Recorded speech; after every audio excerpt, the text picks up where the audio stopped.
Do we have a team for you today? Stage 25, Sand Devil, Full Auto, Unkillable / Revive on Death. Need I say more? Let's dive straight into it.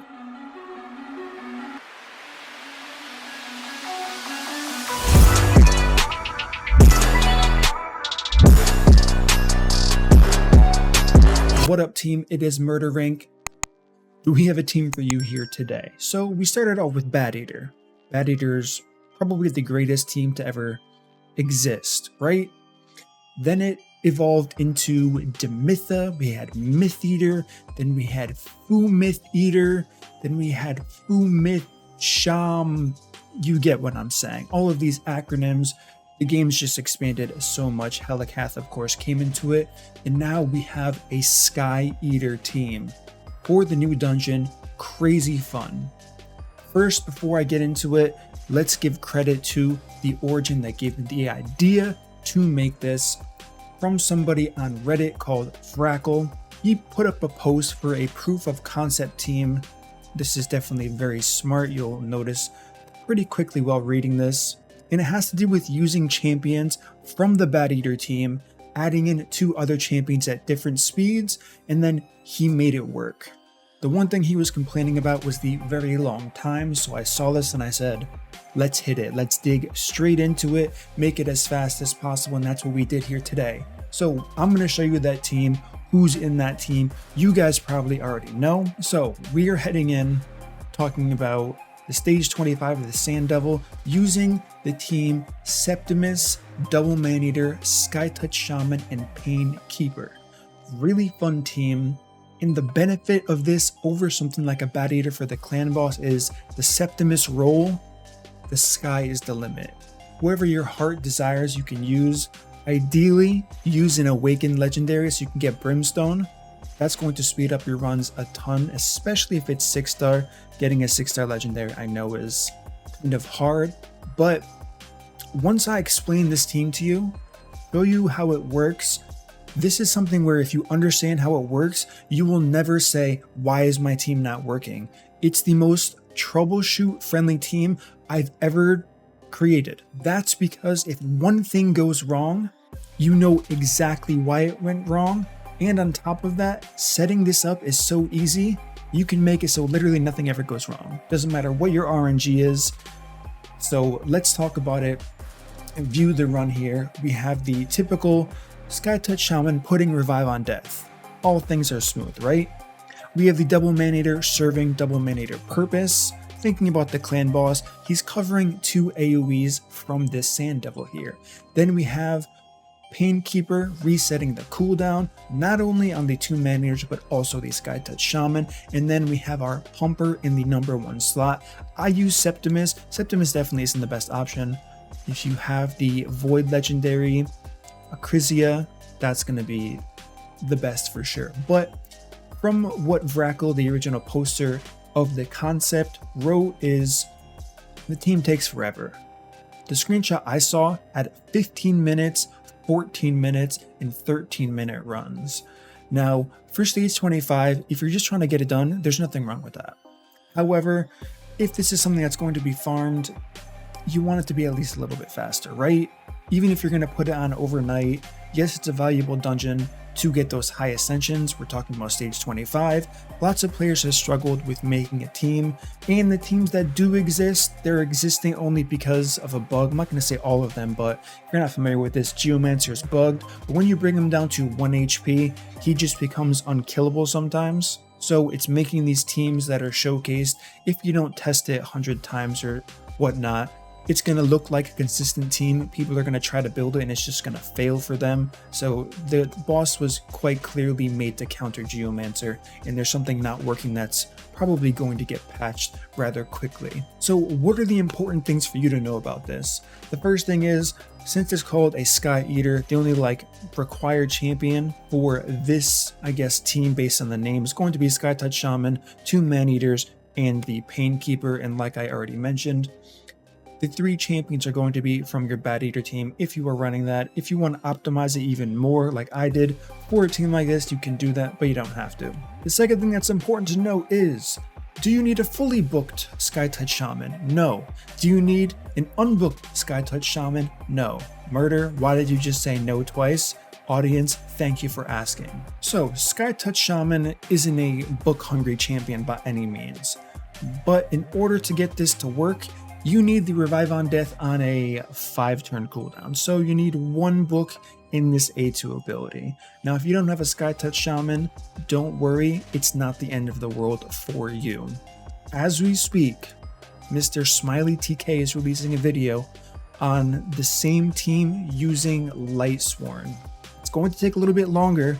You'll understand that based on the mechanical breakdown that I'm about to show you as to how this works here. He's using Acrizia, which should be faster, but because I'm using Skytouch Shaman, I'm getting access to the #1 healer in the entire game. Now, if you are booking your Skytouch Shaman and you happen to get points into the passive, you're golden. You want as many points into this passive as possible. I got none and it still works. I'm kind of happy because it would have been pretty disappointing had I built a team like this, got lucky with, I don't know, 1, 2, or 3 books in this passive here, and then got 1 into the A2 and then realized you actually have to gamble and get those specific plus healings to make this work. Alright, so for champions, what do we have? The first champion is going to be the damage dealer, 243 speed. You can go 242, 241, 240, it's up to you. I'm using Septimus, he's green affinity, we are fighting red affinity, so this is 100% crit rate, assuming the affinity bonus. If not, of course, you would want 100% crit rate, crit damage, attack, HP, all of that good stuff, whatever. Next is going to be your man-eaters from your Bat Eater team, or if you want to use it just for this, you can do that. First hit on the A1 ability, or first strike, whatever, what are they even? Opener ability, there we go.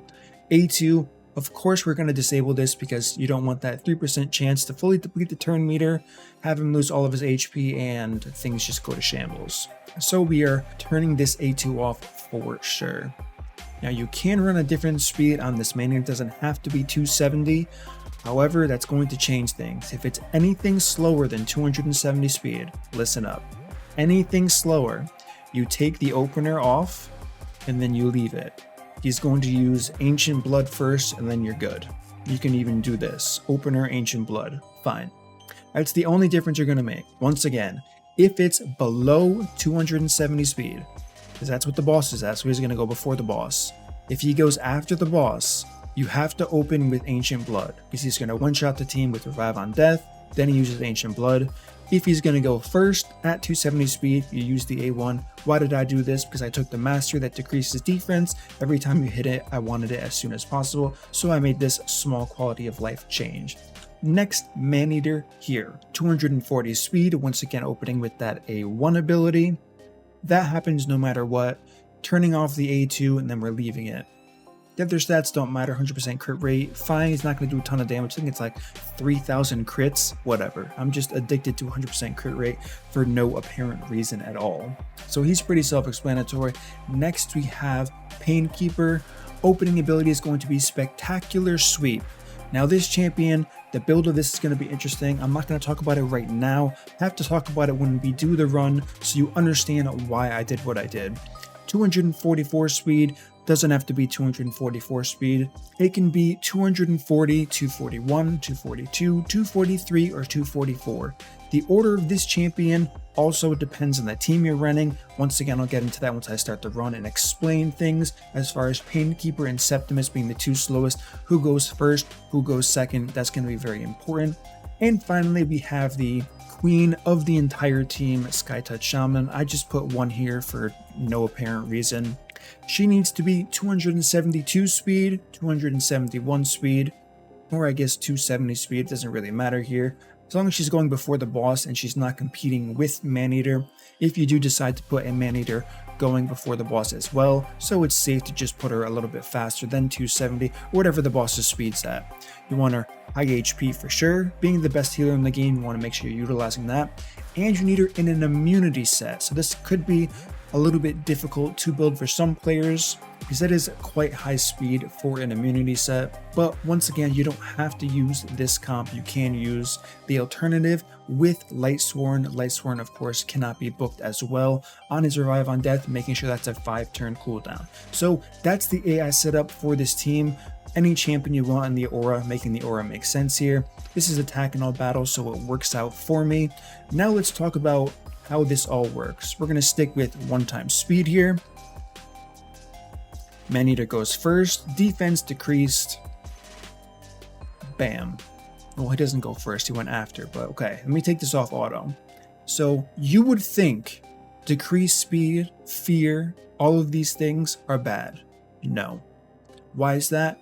Because as we already know, both of these Maneaters plays block debuffs. So the turns where she can get feared or has decreased speed, it doesn't matter at all. Because her cooldown's already on cooldown and she never has to use it. So let's put this on auto. The fast Maneater just went there. Now this is what's important. This is what makes this team so good. When I first started looking into the original team in question, I figured out why their team was taking such a long time. It's because they were letting their health get destroyed all the way down, and the boss was healing. You have to remember what this A2 does. The boss heals based on the amount of destroyed HPs on your team. So I said, how can I get around this? Well, we already know there's a Revive on Death champion similar to Lightsworn that is the best healer in the game. But how do we keep her HP from getting decreased? That's where Painkeeper, beautiful Painkeeper comes in with this awesome A2 ability, Spectacular Sweep, clearing Sky Touch Shaman. And as we can see, one important thing to note here, I'm kind of glad that I kept that at 1x speed. The only thing you need to do to make this team work is make sure you hit the boss 5 times after he sleeps, so he wakes up, procs his turn meter gain, and gets a turn. If you fail to do that, the team does not work. So you have to count your hits. This is why Septimus is not the best champion to use, because let's count our hits really quickly.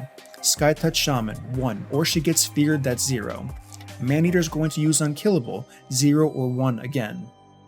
Painkeeper is going to go, she has War Master, so that can be 1, 2, or 3. This is all assuming that the Sky Touch got feared as well. Then Septimus goes, another champion with War Master, so that can be 2 being the lowest, then 3, 4, or he can end up proccing that 5 turns by himself, and then finally Maneater making that 3 turns the lowest. So that would be the fail condition for this team. It's a major slow chance of it happening because of War Master being on the champion. I'm also using the blessing on the Maneater to the left here, and I forget the name of it. It does damage based on your attack, has a chance to proc, so all of those things would have to go wrong for this specific team in front of you to fail. How do you make it foolproof without the 1%, 2% chance to fail? You get rid of Septimus and use someone that has a 2-hit ability, and then you're fine. All you need is that 2-hit ability to make sure it's used all of the time here, and you will never fail this run. Septimus, he does a ton of damage. He's in a reflex set. He does increased damage when the boss is above 50%, so he was the champion that I wanted to use here today. And I think I only failed twice out of all of the test runs that I have done on this boss, and let me tell you, I probably put 7 or 6 hours into like really fine-tuning this team. So the fact that it only failed twice means it's a very low chance, because like I said, I was doing literal hundreds of runs. Of course, I wasn't letting it go the full duration. Let's talk about the duration really quick. What's the average time of a team like this? The average time is going to range anywhere from 5 minutes and 30 seconds, and the slowest I've seen was 8.5 minutes. 8.5 minutes is really slow, I'm not gonna lie. But for what this team brings to the table, how easy it is to build, that's kind of nothing, especially since it's the slowest it can be. So now that we're getting our rotation here, let's put this on 2x speed and cycle through, because now we're starting to have our health destroyed here, and this is where you can really see this team shine in the purpose of what is even the purpose of this team. Why is it the way it is? We're about to find out after this next AoE here. So look at the destroyed HP. Just the passive proc alone from Sky Touch Shaman, fully cleared. Maneater to the left, Septimus, Maneater to the right, and almost all of Painkeeper's health. So now we're going to put this on auto 1x speed. And now watch, we're going to use this A2 ability here. Look at the HP restored. Fully cleared on Skytouch Shaman. And our Painkeeper, of course, is now fully cleared as well. Now we're going to proc the shield here. Bam. We applied Smite even better. Now we're going to put this on auto, and this is why this team is so strong. Look at the heal, 3,000. If you look at the other teams that don't run with the heal like Light Swarm, this boss is going to start healing for over 100,000 damage, which is why it's going to be much more important to have a really good damage dealing champion in that #1 spot. So how do you know if you're doing this right? What did I mean by it's easy to tell if you are going to fail? This is what I mean. If you get to, it doesn't even matter where the health is, 80%, 70, 60, 50, 40, and the boss starts out healing your damage, that means whoever you have in the leader slot isn't enough. You have to try again, use somebody else. You cannot fully rely on Brimstone procs to make this a successful team. That's going to be a terrible win rate. You're going to end up doing, you could just not win, right? This could, in theory, be an endless run if your main champion isn't that good. But for me to sit here and say you have to use these champions, it's not going to work that way. Of course, you can't use a blue champion because blue champions are weak affinity to stage 25 specifically.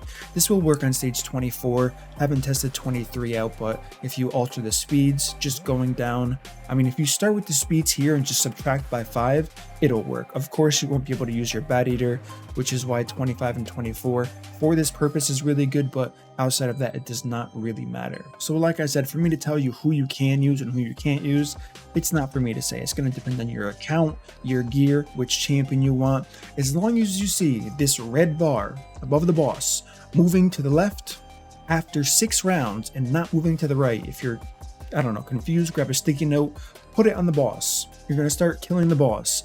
After he uses his Dune Tempest, if it goes past that sticky note, that's how you know your champion isn't going to cut it. And like I said, do not rely on something like Brimstone. You just can't count on it. Even if you do have level 6, it's just not going to work.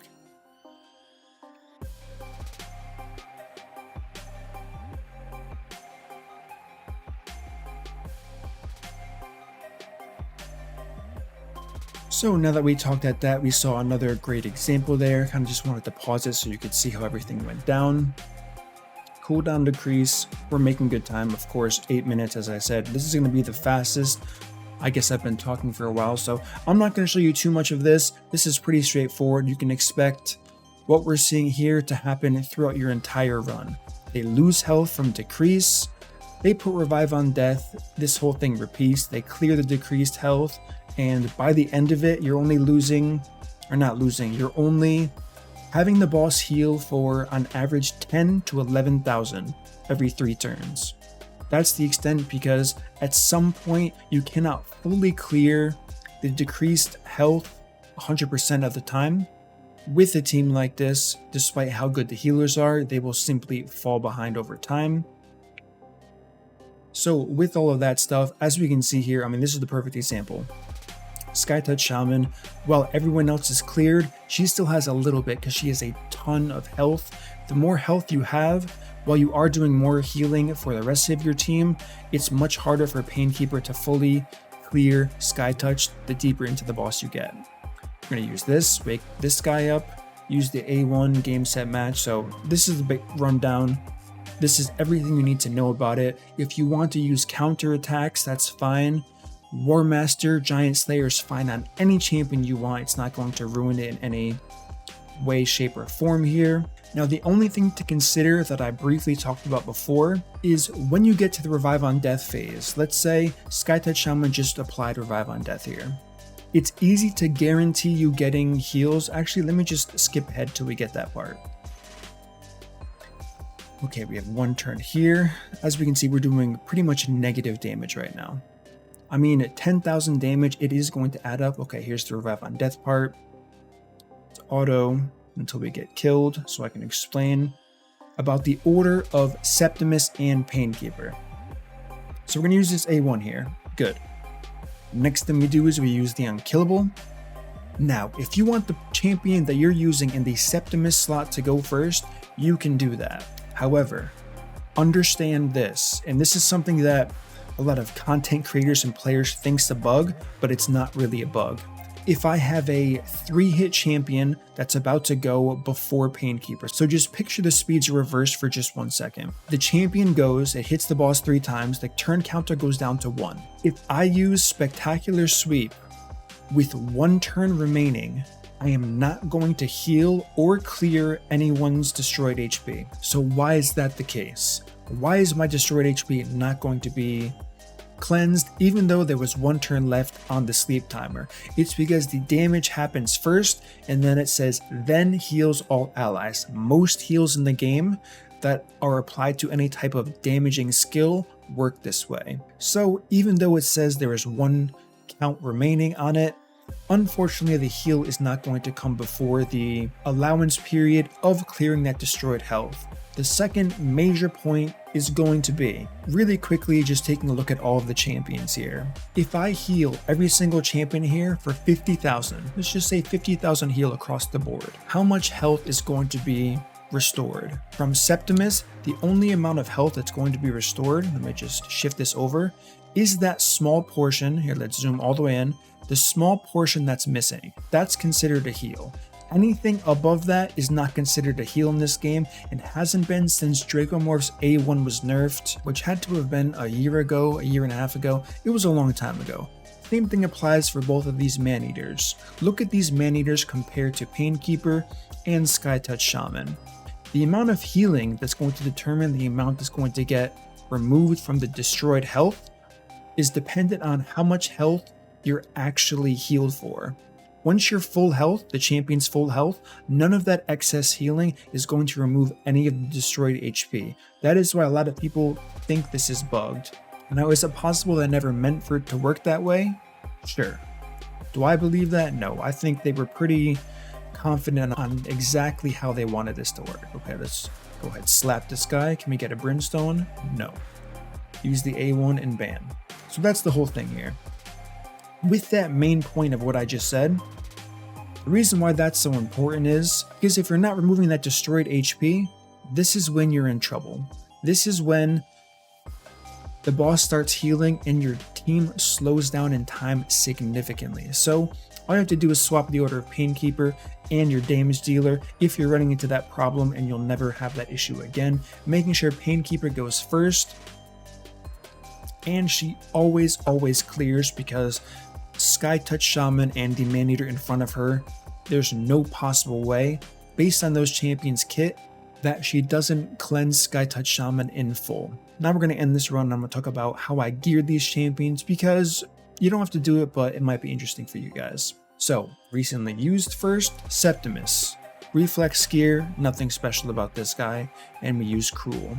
Next champion we have Man-Eater, speed gear. The next one, don't worry about destroy, I was testing something stupid. Next we have Skytouched. I did mention you want the immunity gear. Why do we want immunity gear? If you're not familiar with, I already talked about the fears always happening at an optimal time. Unfortunately, the first turn she's not protected, so we use this to make sure this is a 100% win rate team.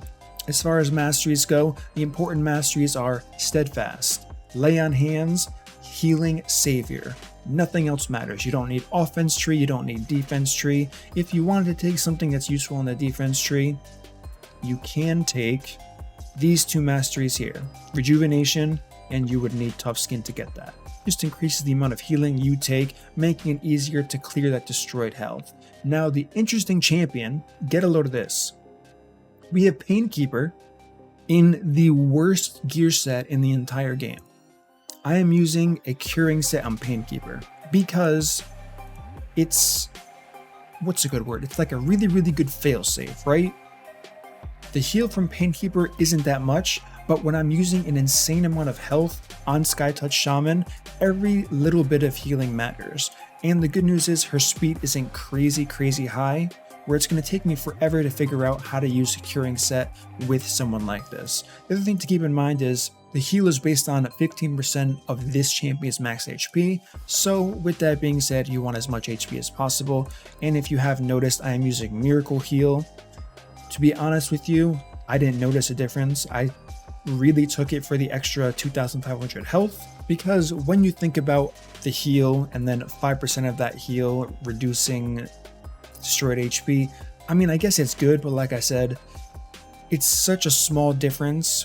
One thing that you can use instead is going to be Phantom Touch, doing the bonus damage, proccing more hits on the shield. If I wanted to make this team even more consistent, reducing that 1% failure chance to like 0.5%, I would take Phantom Touch. That would give me yet another source of damage to proc on the sleeping Sand Devil, getting rid of the 5-turn cooldown that is required, and then making sure it's that much better. Now, as we can see, Sir Nicholas is here. Sir Nicholas unfortunately does not work because he has a 4-turn cooldown. Now, what if you want to use Sir Nicholas? You can. You just have to make this 4-turn cooldown a 5-turn cooldown. How do you do that? When you're booking him, stop at cooldown -1. If he's already booked, get good. I don't know what to tell you. Same thing applies for every single block damage unkillable champion you can think of. They can be swapped in for Maneater, but only one of them. Why only one of them? You already know the answer to that. The slow Maneater is the Maneater that's going to prevent Skytouch Shaman from getting fear. So I'm going to repeat this. If you decide to use Sir Nicholas or Rashkard or Helikath, anyone else you want that has block damage or unkillable, you can only swap them for the fast Maneater, which is the one right here, because the block debuff from this Maneater is not dependent on blocking the fear from Skytouch when she needs to use that Revive on Death skill. So that is pretty much going to cover the entire team, all the intricacies of the team. I'm sure someone's going to figure out how to make this faster. If I had a Krizia, this team would probably be 5 minutes, 4 minutes the fastest, because that champion pumps, and it's not Septimus. As good as Septimus is, Krizia is way better. So who would you use? Whether you're going to build this team or not, give me some ideas. I'll probably test it if you comment it, so definitely leave a comment. Who would you use as the #1 slot in this team here? Hyped to bring it to you. Once again, shout out to the man who gave me the idea for this on Reddit with his proof of concept of a team here. That's kind of how everything in this game starts. Someone has an idea and another player just builds off of that. I'm quite certain that from this team that I made here, someone's going to build on top of this, make a few changes. It's going to make this drastically better. So that's going to conclude this video. Don't forget, check out Smiley's video on the Lightsworn version of this if you're interested in that. As always, guys, if you enjoy this content, smash the like button, subscribe, turn the notification bell, and I will see you all in the next upload.